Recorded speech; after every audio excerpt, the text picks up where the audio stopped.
Jgħidu illi f'Għawdex u Malta m'hawnx distanzi enormi, kollox huwa qrib. Però ħbib tiegħi naħseb illi jekk fiżikament aħna qrib xulxejn m'hawnx distanzi kbar jifirduna, naqblu l-koll li bejnietna l-bnedmin jaf ikun hemm distanzi kbar ħafna. Tant illi iktar ma nitbedu minn xulxejn lanqas nibqgħu naraw lil xulxejn. Aħna qegħdin niċċelebraw il-festa tal-milied u jien din is-sena qed nirrifletti fuq x'għamel Alla l-imbierek meta bagħat lill-Ibnu Ġesu bniedem fostna. Alla qaċċat id-distanza li kienet tifret lill-bniedem minnu. Meta Kristu sar bniedem ġewwa Betlem, id-distanza bejn il-bniedem u Alla ġiet fix-xejn. Mhux biss, imma Ġesu Kristu sar bniedem biex jgħin lilek u lili, jgħin lilna.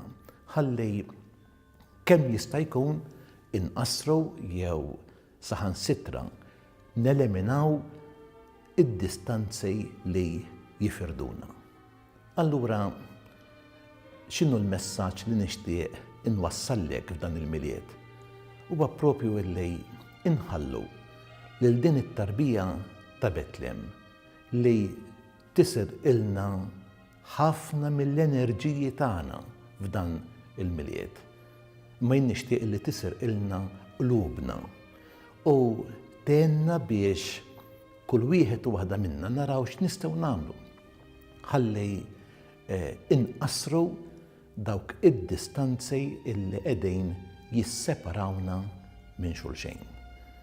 Vera jien għandi f'moħħi il-familji tagħna.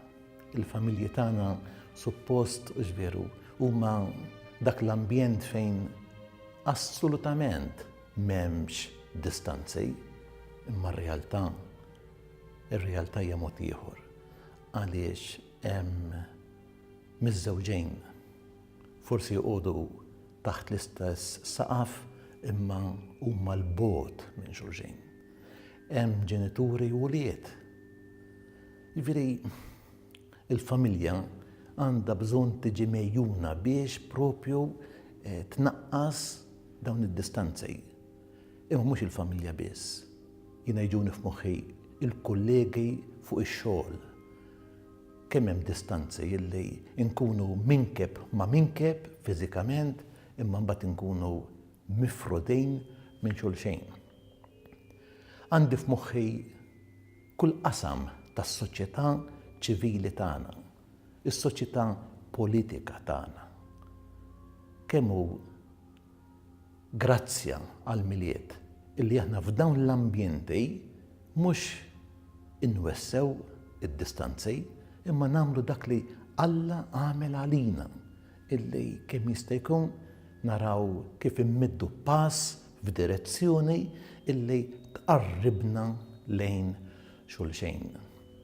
Fl-aħħar mill-aħħar, Alla l-imbierek Ġesu sar bniedem biex jgħin lilna l-bnedmin ħalli propju inżarmaw dawn id-distanzi. Imbagħad hemm id-distanza tal-bniedem minn Alla.